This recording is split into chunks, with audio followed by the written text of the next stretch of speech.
बिन पूछे मेरा नाम और पता, रस्मों को रख के परे, 4 कदम बस 4 कदम, चल दो ना साथ मेरे।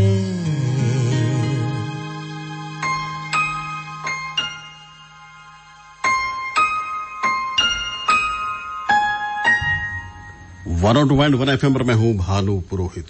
प्रोग्राम है मुलाकात और पता, रस्मों को रख के परे, 4 कदम बस। दोस्तों मेरे साथ है मनीष सोलंकी। चल दो ना साथ मेरे, बिन कुछ कहे बिन कुछ सुने, हाथों में हाथ लिए, 4 कदम बस 4 कदम, चल दो ना साथ मेरे।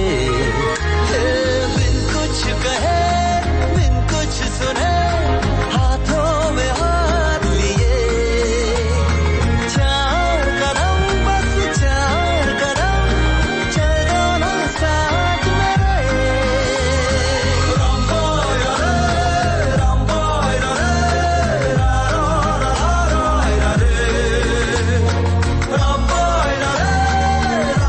चार कदम की बातें अक्सर लोग क्या करते हैं कि 4 कदम साथ चलो, उसके बाद फिजा बदलने वाली है, घटनाएं बरसने वाली, सब कुछ होने वाला। 4 कदम कौन साथ चले, बस यही तो बात है। मुलाकात में आज हमारे साथ है श्री निर्मल गहलोत सर। निर्मल जी नमस्कार सर, कैसे हैं आप? मैं एकदम अच्छा हूँ निर्मल भाई, आप बताओ कैसे हैं आप? बस बढ़िया, एकदम आनंद में। अच्छा, एक तो ये बताइए कि आपकी आवाज में इतना ऊर्जा और जोश हमेशा भरा रहता है, क्या करते हैं आप यहाँ? आप भाई लोगों की दुआएं हैं। ईश्वर करे ऐसी हंसी हमेशा आपके चेहरे पर रहे और यही जज्बा जो काम करने का है। श्रोताओं को बता दें कि जो समाज सेवी है निर्मल गहलोत, विद्यार्थियों को समर्पित व्यक्तित्व है, होनहार स्टूडेंट को मोटिवेट हमेशा करते रहते हैं और जरूरतमंदों के लिए हर वक्त हाजिर रहने वाले हैं। और खासतौर पर अभी जो चल रहा है दौर कोविड-19 वाला, दूसरी लहर जो कहते हैं कि अपेक्षाकृत घातक है, उसमें कमाल का काम किया है निर्मल गहलोत साहब ने। तो इन सबके लिए तो बहुत बहुत बधाई निर्मल जी आपको। बहुत बहुत धन्यवाद आपका। अच्छा, ब्रेथ बैंक के बारे में बात करेंगे आप। ये क्या आइडिया है, कैसे हुआ और कैसे आपको लगा कि ये होना चाहिए ब्रेथ बैंक, और थोड़ा सा इसके बारे में बताइए ना। बिल्कुल सर, ये जोधपुर ब्रेथ बैंक है और ये जोधपुर ब्रेथ बैंक जो है, अच्छा मेरे को इको आ रही है आवाज, आपको तो नहीं आ रही है ना? नहीं, मुझे इको नहीं आ रही। आपका शायद स्पीकर जो है उसका वॉल्यूम थोड़ा आप कम कर लें, मुझे एकदम स्पष्ट रूप से आ रही है और रेडियो में अच्छी जा रही है। हाँ जी। तो ये जोधपुर ब्रेथ बैंक जो है बेसिकली ऑक्सीजन से रिलेटेड, अच्छी प्रकृति की हवा से रिलेटेड जितने तरह के काम होंगे वो हम काम करेंगे इस मिशन के साथ में। जोधपुर के जो समाज सेवी हैं, विष्णु जी गोयल, शिवपाल जी लोढ़ा, हरीश जी अग्रवाल, अशोक जी पवार, सुरेश जी कांत, ऐसे हम 5-6 लोग स्टार्टिंग में साथ में आए जी। और फिर पूरा जोधपुर और उसके बाद तो NRI जो हैं वो भी सब लोग साथ में आ गए। तो लेकिन ये निर्मल जी आइडिया आया कैसे आपको, क्यों लगा कि ये जरूरी है? इसी के बारे में मैं बता रहा हूँ कि आज से 2-3 महीने पहले जो मेरी मदर को कोविड हुआ था जी जी, और उनका ऑक्सीजन सैचुरेशन लेवल जो है वो 90-92 रह रहा था। अच्छा, तो उस समय हमें उनको एम्स में भर्ती कराना पड़ा डॉक्टर्स के कहने पर। लेकिन उस समय हमारे पास में अगर ऑक्सीजन कॉन्सेंट्रेटर मशीन अगर घर पे होती जी तो उसी से काम चल सकता था, उनको हॉस्पिटल भर्ती कराना जरूरी नहीं था। जी जी। तो इन दिनों में जो लोग देखा कि लगातार पैनिक हो रहे थे और मुझे वो माताजी वाली भी एकदम बात याद आई जी। तो फिर हमने सोचा क्यों नहीं एक ऑक्सीजन कॉन्सेंट्रेटर मशीन जो है उसका एक बैंक ही स्थापित किया जाए जी, जो कि जिनको दमे की कोई बीमारी है, कोई पोस्ट ऑपरेटिव होते हैं, उनको भी ये ऑक्सीजन कॉन्सेंट्रेटर की जरूरत होती है और कोविड के दौरान तो है ही है जी। तो पहले तो हमने सोचा था 10-20 खरीद के कुछ संस्थाओं में डोनेट कर देंगे, लेकिन फिर सोचा नहीं, इसको स्थायी रूप से स्थापित करना है। तो जोधपुर में हमारे शास्त्री नगर में 2000 स्क्वायर फीट में इसका पूरा एक हमने कार्यालय डेवलप कर दिया। उस कार्यालय के अंदर ऑक्सीजन कॉन्सेंट्रेटर मशीन रहती है, लोग जो है वहां से उसको इश्यू कराते हैं। इसकी वेबसाइट हमने अलग से लॉन्च कर दी, अभी हम ऐप भी इसका स्थापित कर रहे हैं। तो ऐसा करके छोटा सा जो एक था कि यार मुझे तकलीफ हुई, मेरी माँ को तकलीफ हुई, उसको छोटी सी बात के लिए मैं हॉस्पिटल भर्ती कराना पड़ा, तो और लोगों को तकलीफ नहीं हो, हमारे जोधपुर के वासियों को, ये कॉन्सेप्ट के साथ में ये दिमाग में जब आया तो ये जोधपुर ब्रेथ बैंक की स्थापना के पीछे बस ये था। और बाद में तो जैसे बताया कि एक से शुरू हुआ तो कारवा भी बढ़ता गया। जी बिल्कुल सही कहा।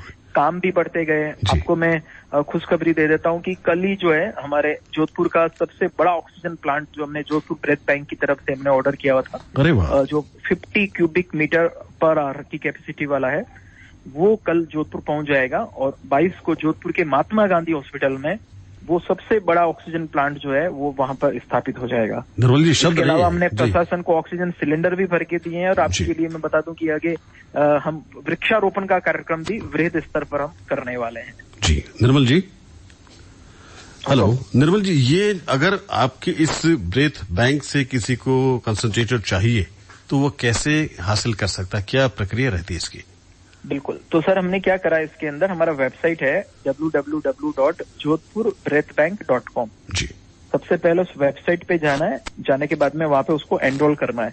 एनरोल में पेशेंट का नाम लिखना है, उसका डॉक्टर का पर्ची उसमें डालनी है, पेशेंट का आधार कार्ड डालना है, अटेंडिंग का नाम नंबर डालना है, सबमिट कर देना। सबमिट करते ही उसको एक टोकन नंबर इश्यू हो जाएगा। अच्छा, तो अगर सारी जानकारी उसने सही डाल दी, 2 मिनट में सारी जानकारी आ जाती है जी। तो टोकन नंबर इश्यू होने के बाद में तुरंत हमारे यहाँ से टीम के मेंबर उनको कॉल करते हैं जी। और कॉल करने के बाद में फिर वो शास्त्रनगर हमारे ऑफिस में वहां पर आके और वो ऑक्सीजन कॉन्सेंट्रेटर मशीन जो है वो इश्यू वहां से करा सकते हैं। इसके लिए हमने रोजाना 100 रुपए के हिसाब से एक सहायता शुल्क भी रखा है जी, कि जिससे कि एक डेली जो रूटीन के जो चीजें जो है वो चलता रहे और ये आत्मनिर्भर बन जाए जोधपुर ब्रेथ बैंक। जी जी। लेकिन कोई गरीब होता है वो 100 रुपए पर डे मान लो वो भी अगर नहीं दे पाता है तो वो हमारे समिति के लोग ही उसको वहन कर लेते हैं। तो बस बहुत छोटी सी हमने प्रक्रिया रखी है, कोई बहुत बड़ी प्रक्रिया इसमें नहीं रखी है। जी जी। निर्मल जी, कितने लोग लाभान्वित हो सकते हैं पर डे इससे, मतलब कितने उपकरण हैं आपके पास अभी? सर अभी हमारे पास में 125 मशीन है तो ऑलरेडी हमारे पास में है जी, ठीक है। और परसों रसिया से हमारी 400 मशीनें और आ रही है। अरे वाह, क्या बात है। तो हम अभी बेसिकली दूसरी लहर में तो सहयोग कर रहे हैं और पूरी तैयारी तीसरी लहर की करके रख रहे हैं कि तीसरी लहर आए उसमें हमारे कॉन्सेंट्रेटर 50 मशीनें हमारे ये 500 मशीनें हमारे पास में हो जी। प्लांट जो है वो एमजीएच में एकदम शुरू हुआ प्लांट ऑलरेडी रहे जी। और उसके पहले जम के पेड़ पौधे भी जोधपुर के अंदर खूब सारे मतलब लगाया जाए, वृक्षारोपण भी बृहद स्तर पे किया जाए। यानी कि प्लांट भी है और ऑक्सीजन प्लांट भी है और नेचुरल प्लांट जो आप लगाए रहे हैं जो बरसों बरस देते रहेंगे। क्या बात है, बिल्कुल बिल्कुल, दोनों तरह का प्लांट हो गया। दोनों तरह के प्लांट है। तो ऐसे लोग जो सदैव अग्रणी रहते हैं काम करने में, उनके लिए कोई दिक्कत नहीं। तीसरी लहर की तैयारी अभी आपसे कर रहे हैं, हजारों लोग प्रेरणा पा रहे हैं निर्मल जी आपसे, और काफी भोजन है, कोई अपनी टैक्सी तक लगा रहा है कि मेरी कारें लगी रहे, मेरी गाड़ी लगी रहे इस ऐसे काम में।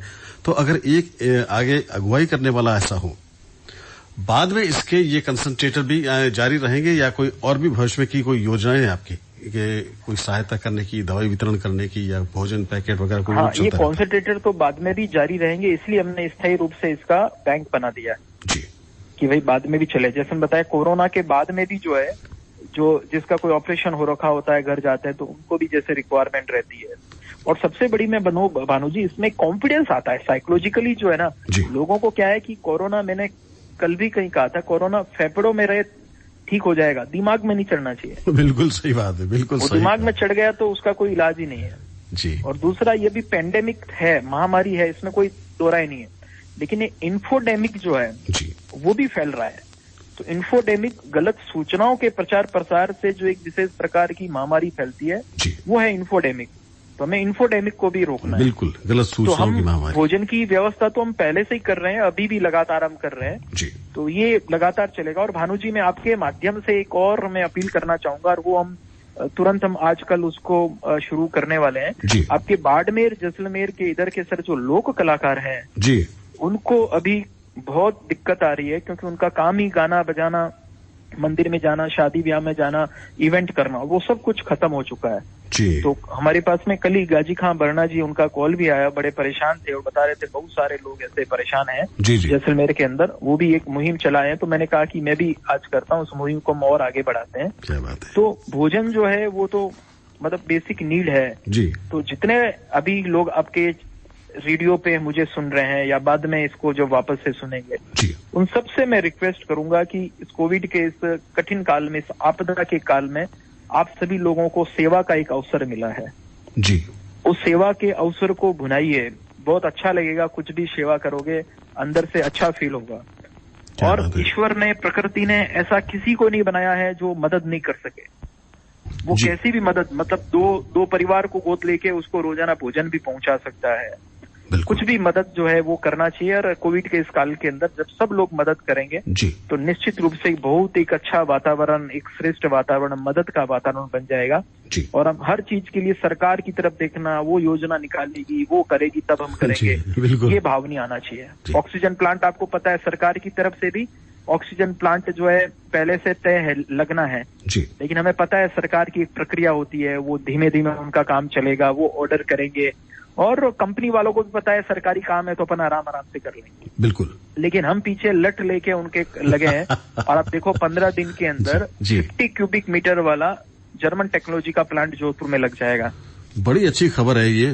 जो लोग हाहाकार मचा रहे थे कि ऑक्सीजन नहीं है, अब ऑक्सीजन यहाँ बनने लगी और 50 क्यूबिक मीटर का प्लांट आपने लगाया। निर्मल जी, इसके लिए बहुत बहुत आभार, आपका धन्यवाद है। कोई व्यक्ति आपसे जुड़ना चाहे अपनी सेवाओं को लेकर तो क्या वो जुड़ सकता है? बिल्कुल बिल्कुल। वो सेवा जैसे अब जोधपुर ब्रेथ बैंक के लिए अगर कोई डोनेशन करना चाहता है, मैं आपको बताऊं अभी जोधपुर ब्रेथ बैंक से 150 से अधिक जोधपुर के भामाशाह जुड़ चुके हैं जी, जिन्होंने अपनी तरफ से, किसी ने 1 मशीन 2 मशीन ऐसा करके अनाउंस किया हुआ है जी। तो 150 से अधिक भामाशाह जुड़ चुके हैं, लगातार जुड़ रहे हैं। जोधपुर ब्रेथ बैंक को जो डोनेशन दिया जाता है वो ETG के तहत जो है इनकम टैक्स में छूट भी प्राप्त है जी। और हमारी उसी वेबसाइट में ऑनलाइन डोनेशन जो है वो भी उसके अंदर किया जा सकता है। क्या बात है। तो और ऐसे जो कार्यकर्ता के रूप में सहयोग कर सकते हैं, मदद कर सकते हैं, उनका भी उसमें स्वागत है। अभी मैं आपको बताऊं, आपको ऑक्सीजन कॉन्सेंट्रेटर मशीन जो है ना हुकुम, उसमें जो है डिस्टिल वाटर जो है बोतल में वो डालना होता है। अच्छा। रेगुलर वाटर डालने से और उसमें प्रॉब्लम हो सकती है और ये ब्लैक फंगस की समस्या आ सकती है जी जी। तो ये जब पता चला तो एक दिलीप लड्ढा है, चारपोल में रहते हैं जी जी, उन्होंने चला के जोधपुर ब्रेथ बैंक के लिए उन्होंने 100 टिन डिस्टिल वाटर के अपनी तरफ से भेजे कि साहब जो भी ऑक्सीजन मशीन ले जा रहा है उसको साथ में मेरी तरफ से फ्री जो है डिस्टिल वाटर दीजिए, क्योंकि मुद्दा फ्री का नहीं है। इन दिनों में, वो लॉकडाउन के दिनों में डिस्टिल वाटर कहाँ पे ढूंढेगा, कहाँ मिलेगा, हर घर में तो होता नहीं। आज मेरे आपके घर में भी डिस्टिल वाटर तो नहीं मिलेगा, बिल्कुल है ना। तो वो डिस्टिल वाटर अपनी तरफ से दिया। तो ये मतलब लोगों में जो सेवा का भाव है कि जिससे जो बन पड़ रहा है वो अपनी सेवा उसमें वो बढ़ चढ़ के कर रहा है। निर्मल जी देखिए, इसलिए कोई हमें सेवा करे चाहे किसी और को करे मतलब कुल मिला के इस कोविड के इस काल के अंदर कोई बगैर सेवा करा हुआ नहीं रह जाना चाहिए, बस मेरा ये निवेदन है जी। निर्मल जी, बड़ी अच्छी बात है, आपसे कितने लोग मोटिवेट हो रहे और आगे बढ़े, आपसे जुड़ भी रहे। कितनी अच्छी बात है जब आप बता रहे हैं कि लड्डा जी की बात आपने बताई। मेरा भी सीना थोड़ा सा गर्व से छोड़ा हुआ कि हमारे जोधपुर की शहर आफ्ताब में ऐसे लोग हैं। निर्मल जी, समय मैंने आपका लिया है, आपने कहा था कि समय कम है, लेकिन इतना समय आपने दिया है। बहुत सारी दुआएं आपके साथ हमारी, और हमसे जुड़ने के लिए बहुत बहुत आभार। बिल्कुल सर, बस अंत में मैं अथर्ववेद का एक श्लोक के साथ में लिखा हुआ है, शत हस्त समाहर सहस्र हस्त्र संकीरा। क्या बात है। 100 हाथों से कमाओ, 1000 हाथों से दान करो जी जी। जितने भी लोग कमाई करने वाले लोग हैं सबको ये ध्यान देना चाहिए, 100 हाथों से कमाओ, 1000 हाथों से दान दो। ईश्वर जो है जो दान देता है उसका भंडार कभी भी कम नहीं पड़ने देता है। व्यक्तिगत अनुभव भी है, कई लोगों का अनुभव भी हमने सुना था पहले और उसको अनुभव प्राप्त भी कर रहे हैं। बहुत अच्छी, धन्यवाद भानु जी आपका। बहुत बहुत धन्यवाद निर्मल जी। खुद गरज दुनिया में ये इंसान की पहचान है, जो पराई आग में जल जाए वो इंसान है।